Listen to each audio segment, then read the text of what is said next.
భారతీయ Janata party mega కుటుంబానికి mega offer ఇవ్వబోతుందా? Vijayasai Reddy రాజీనామా ద్వారా ఖాళీ అయినటువంటి రాజ్యసభ స్థానాన్ని చిరంజీవి గారి ద్వారా భర్తీ చేయాలని ఇప్పుడు భారతీయ జనతా పార్టీ పెద్దలు సన్నాహాలు చేస్తున్నారా? అందులో భాగంగానే మెగాస్టార్ చిరంజీవికి ఢిల్లీ నుంచి పిలుపొచ్చిందా అంటే అవునని సమాధానం ఇస్తున్నారు కొంతమంది రాజకీయ విశ్లేషకులు.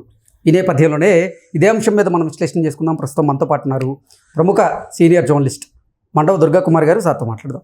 సార్ నమస్తే. సార్ నమస్తే కృష్ణ గారు, మన వీక్షకులు కూడా నమస్కారం. సార్, మెగా కుటుంబానికి Bharatiya Janata party mega offer ఇవ్వబోతున్నట్లుగా విజయసాయిరెడ్డి రాజీనామా చేసినటువంటి ఆ స్థానం, ఖాళీ అయినటువంటి స్థానం ఏదైతే ఉందో ఆ స్థానాన్ని చిరంజీవి గారి ద్వారా భర్తీ చేసేందుకు వారు ప్రణాళికలు సిద్ధం చేసినట్లుగా, అందుకే మెగాస్టార్ చిరంజీవి గారికి ఢిల్లీ నుంచి పిలుపు వచ్చినట్లుగా కొన్ని వార్తలు వస్తున్నాయి. ఏం జరుగుతుంది?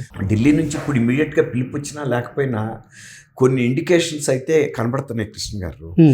ఎందుకంటే మెగా చిరంజీవి గారిని, మెగా హీరో చిరంజీవిని మొన్న సంక్రాంతి పండక్కి ఈయన కిషన్ రెడ్డి గారి ఇంట్లో జరిగిన సంక్రాంతి సంబరాలకి పిలవటం, ఆ ఫంక్షన్కి మోదీ గారు కూడా రావటం అనేది ఒక ప్రాధాన్యత గల అంశమే. అది ఆంధ్రులకి మరి ఆంధ్రప్రదేశ్కి సంక్రాంతి అనేది చాలా కీలకమైన పండుగ, చాలా ముఖ్యమైన పండుగ. అలాగే తెలంగాణకు వచ్చేటప్పటికి తెలుగు వాళ్ళే అయినా దసరాకి ఎక్కువ ప్రాధాన్యత ఇస్తారు అక్కడ. ఆ సెంటిమెంట్ని ఉపయోగించుకుని ఇప్పుడు కిషన్ రెడ్డి గారి ఇంట్లో సంబరాలు చేసుకున్నట్టు దానికి మోడీ గారి ఇంటి దగ్గర పెడితే ఆ ప్రాధాన్యత రాదు. ఎందుకంటే ఆయన గుజరాత్ ఆయన కాబట్టి ఆయన్ని అతిథిగా ఇక్కడికి పిలిచారు ఈ సంక్రాంతి సంబరాలకని. కాబట్టి అక్కడ ఒక ఇండైరెక్ట్ ఇండికేషన్ ఏంటంటే ఏదో ఒక విధంగా చిరంజీవి గారికి బీజేపీలో ఒక ప్రాధాన్యత ఇవ్వాలి అనే అంశం కనపడుతుంది. ఇది కాకుండా ఒకసారి మీకు గుర్తు తెచ్చుకోండి, అల్లూరి సీతారామరాజు గారి విగ్రహ ఆవిష్కరణ కూడా ఈయన ప్రధానమంత్రి గారు వచ్చినప్పుడు ముఖ్య అతిథిగా చిరంజీవి గారిని పిలిచారు భీమవరంలో. అప్పుడు కూడా ఆయన ప్రధానమంత్రి గారు చిరంజీవిని ఒక పక్కన పవన్ కళ్యాణ్ గారిని చేతులు పట్టుకుని పైకి లేపి చూపించడం జరిగింది. అట్లాగే తాడేపల్లిగూడెంలో మీటింగ్లో కూడా చిరంజీవి గారిని అతిథిగా పిలిచినట్టు నాకు గుర్తు. అక్కడ కూడా ఇలాగే చేశాడు. అంటే ఎప్పుడైనా కూడా ఈయన మోడీ గారు ఏంటంటే తనకుండే ప్రాధాన్యతలని ఒక పరోక్షంగా ఇలా చూపిస్తూ ఉంటాడు. కాబట్టి లేటెస్ట్గా కూడా ఆయన మీద ఆ దృష్టి ఉంది. కాబట్టి ఆంధ్రప్రదేశ్లో బీజేపీ బలపడటానికి ఇప్పుడు పవన్ కళ్యాణ్ మొన్న ఒక కీలకంగా, అంటే ఈ కూటమి ఏర్పాటులో కీలక పాత్ర పోషించాడు. నిజానికి అత్యధిక బలం తెలుగుదేశం ఉందని బీజేపీ అగ్రనాయకులు తెలియని అంశమేం కాదు. అంతకుముందు 100కి వచ్చినంత ఓట్లు కూడా వాళ్ళకి ఎక్కడా రాలేదు. ఆ సంగతి వాళ్ళకి తెలుసు. కేవలం చంద్రబాబు నాయుడు గారి పార్టీ బలంతోనే జనసేన కానీ బీజేపీ కానీ ఆ మాత్రం సీట్లు గెలుచుకోగలిగిందన్న అంశం తెలుసు. ఇప్పుడు ఇంకా కొంత 2029 వచ్చేటప్పటికి ఆ ఎలక్షన్ల టైంకి ఎంతో కొంత బీజేపీ బలపడాలి. ఇప్పుడు చిరంజీవి గారు ఉన్నాడు. చిరంజీవి గారు గతంలో పార్టీ పెట్టినప్పుడు కూడా ఒక 22 సీట్లు రాక తను గెలవగలిగాడు, 18 సీట్లు. తర్వాత ఆయన మళ్ళీ కాంగ్రెస్లో చేరిపోయాడు, మంత్రిగా కూడా చేశాడు. అసలు ఒక రకంగా చిరంజీవి గారిని కదపటం అనేది ఆయన సొంత సామాజిక వర్గంలో కూడా ఒక నెగిటివ్ ఫ్యాక్టర్ కూడా ఉంది ఆయన మీద. ఎట్లా అంటే ఆయన ఒక సామాజిక వర్గాన్ని అనవసరంగా రెచ్చగొట్టి ఆయన వైపు పార్టీని తిప్పుకొని తీరా ఫెయిల్యూర్ అయిపోయాడు. సామాజిక వర్గం బయటపడిపోయింది. ఏ రాజకీయ పార్టీకి సంబంధం లేని పరిస్థితి, అన్ని నేషనల్ పార్టీలకి దూరం అయింది. తీరా తన వరకు వెళ్ళి తన స్వార్థం చూసుకుని మంత్రి పదవి తీసుకున్నాడు తప్ప సామాజిక వర్గ శ్రేయస్సు చూడలేదు అనేది ఆ కుటుంబం మీద కాపు సామాజిక వర్గానికి ఆంధ్రప్రదేశ్లో ఉన్న పెద్ద ఫిర్యాదు. ఓ రకంగా వాళ్ళని ఒక శత్రువుగా కూడా చూశారు. అసలు మేము ఏదో జాతీయ పార్టీల్లో ఉండి మా ఉనికి మేము కాపాడుకుంటాం, మా గౌరవాన్ని మేము కాపాడుకుంటున్నాము, ఇతని కోసం మేము బయటపడి మా గుర్తింపుని ఆ పార్టీల్లో పోగొట్టుకుని ఇతనితో ఐడెంటిఫై అయ్యి ఎటు కానీ వాళ్ళం అయిపోయాం అనే ఒక ఫీలింగు ఆ సామాజిక వర్గ పెద్దల్లోనూ మేధావుల్లోనూ విద్యావంతుల్లో వచ్చింది. అప్పుడు చాలా తీవ్రంగా కూడా వ్యతిరేకించారు. అసలు అంటే వీళ్ళకి ఒక స్థిరమైన అభిప్రాయం లేదు, దాన్ని ఏదైనా ఒక ప్రోగ్రాం పట్టుకుంటే దాన్ని ముందుకు తీసుకెళ్ళాలి తప్ప ఇలా వాళ్ళ స్వార్థం కోసం సామాజిక వర్గాన్ని బలిపెట్టారనేది ఆ రోజున అందరూ అన్నారు. ఈవెన్ ముద్రగడ పద్మనాభం అన్నాడు, చేగండ హరిరామ జోగయ్య గారు అన్నాడు, అందరూ కూడా అన్నారు. అందుకే చేగొండరి రామజోగి గారు మన పవన్ కళ్యాణ్ గారితో కూడా కొన్ని ఆంక్షలు పెట్టాడు. సరే, చేగొండరి రామజోగి గారికి ఉన్న విశ్వసనీయత ఏంటనేది అది వేరే మాట. ఆ సామాజిక వర్గంలో ఆయన కోల్పోయాడు, ముద్రగడ పద్మనాభం గారు కూడా కోల్పోయాడు. అందుకే పవన్ కళ్యాణ్ గారు కూడా వాళ్ళిద్దరి మాటలు లెక్క చేయకుండా తనకంటూ ఒక బాణీని ఏర్పాటు చేసుకుని, నేను బీజేపీని ఈ పార్టీని కోఆర్డినేట్ చేస్తూ నేను కూడా కొంత గుర్తింపు తెచ్చుకోగలుగుతాను తప్ప నా అంతటి నేనుగా ఈ ఎన్నికల్లో గెలవలేనని స్పష్టంగా చెప్పి సామాజిక వర్గంలో పెద్దలకు కూడా కొంత కన్విన్స్ అయ్యే విధంగా చెప్పాడు.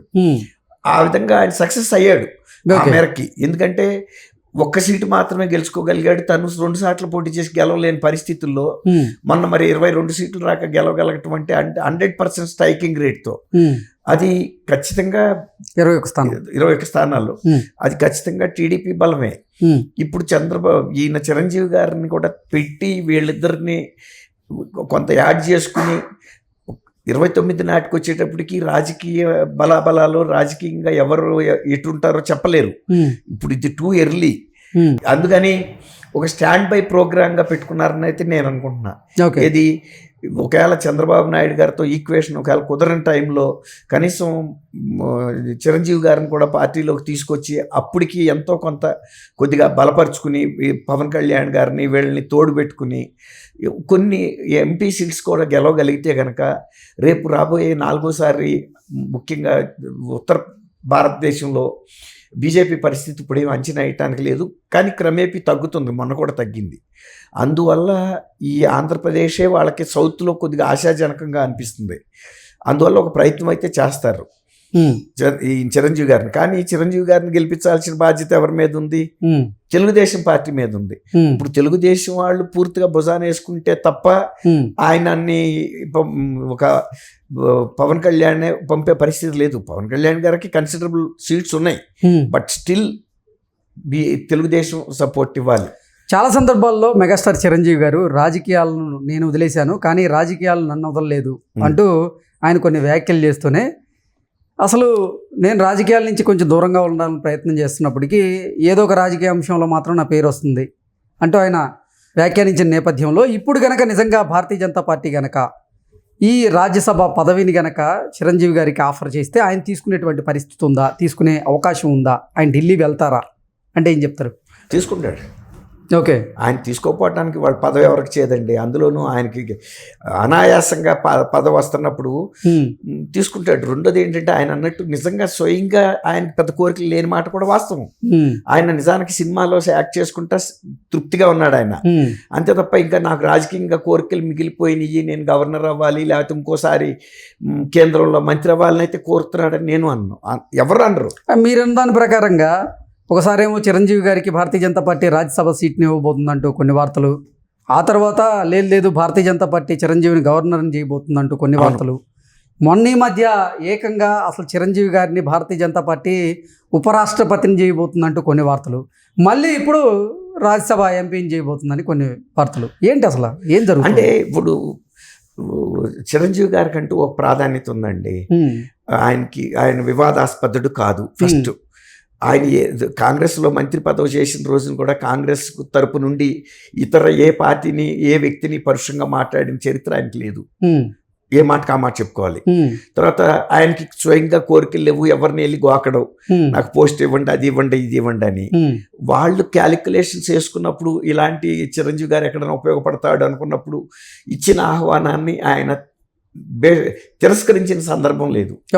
ఎటువంటి ఆహ్వానం ఇచ్చినా ఆయన గౌరవాన్ని ఆయన కాపాడుకుంటున్నాడు.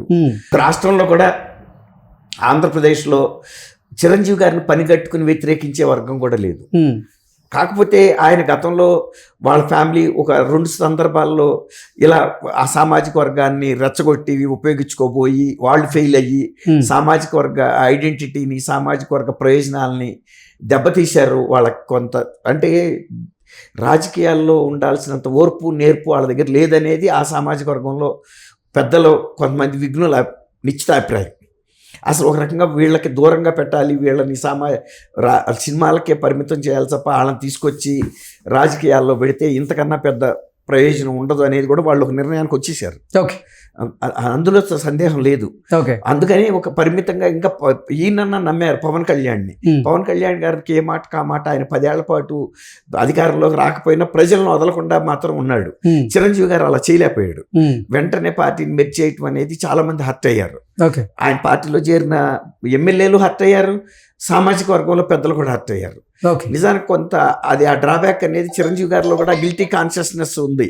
నేను ఒక స్థిరంగా పార్టీని నడపలేకపోయాను అనే కాన్షియస్ ఉంది.